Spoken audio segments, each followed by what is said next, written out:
In the Old Testament, they too wondered about God's use of law because they had heard Satan's deceptions.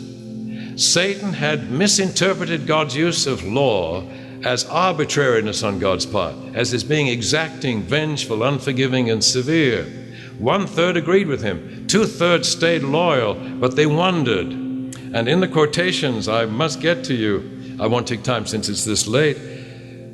In 4 places, Ellen White says that during Old Testament times, as things went from bad to worse and God's people were so hypocritical, the angels were in a state of crisis, believing in God's justice, having confidence that he would run the universe in the right way. They wondered why he would not move in injustice and destroy the wicked and save the righteous and recreate the world and everything be back to normal. She says that if God had poured out his wrath and had consumed his adversaries on this planet in Old Testament times, the onlooking universe would have said, "Amen." That's the way to eliminate rebellion and disorder in the universe. Yes, but it would have left a trembling, fearful universe, and the obedience that springs from fear produces the character of a rebel.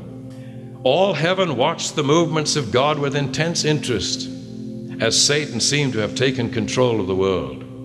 Would God once more manifest his wrath?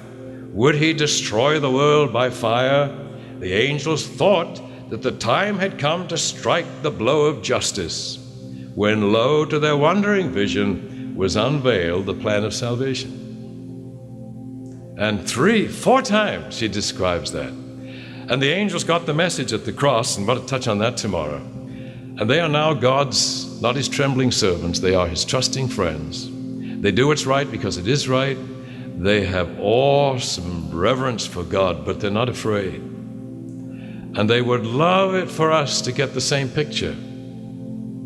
You see, when the angels watch the 7 last plagues, they know that's not God taking vengeance on his enemies.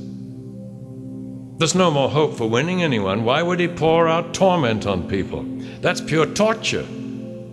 To inflict pain by way of discipline is in hopes of changing someone's character. My mother did it to me many times. You know, that whom the Lord loves, he disciplines. That wasn't to destroy me, that was to make me a better boy. Are the 7 last plagues to make this world better boys and girls? No, the time is up. No more opportunity. And God now says, I'm going to begin giving you what you deserve. And when I finish these 7 plagues, I'm going to put you to death till the end of the millennium. Then I'm going to resurrect you and condemn you and torture you some more. Even the Sodomites who've already been burned, I'm going to resurrect them because they didn't burn long enough. Not that I'm going to win one of them. I just feel I have to torture my wayward children or I won't feel right with myself.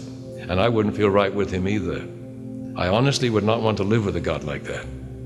Then what is the truth about God? What will he do? Will he do to us what he did to his son? Did Jesus die the sinner's death? And what did the Father do to the Son? This makes it more terrible, not less terrible, but it takes the terror of God out of it and puts it where it belongs. It is a terrible thing to sin. It is so self-destructive and disastrous. But we have no need to be afraid of our heavenly physician. After we've done the worst thing we could imagine, he still is there saying, are we still friends? Are you willing to keep your appointments with me? I can still heal the damage done if you'll trust me enough to let me do it. Well, the angels got the message. Resurrection Sunday, they told Jesus he got the message. And now they've waited 1900 years for us to get the message. And I think they must have wept at Minneapolis.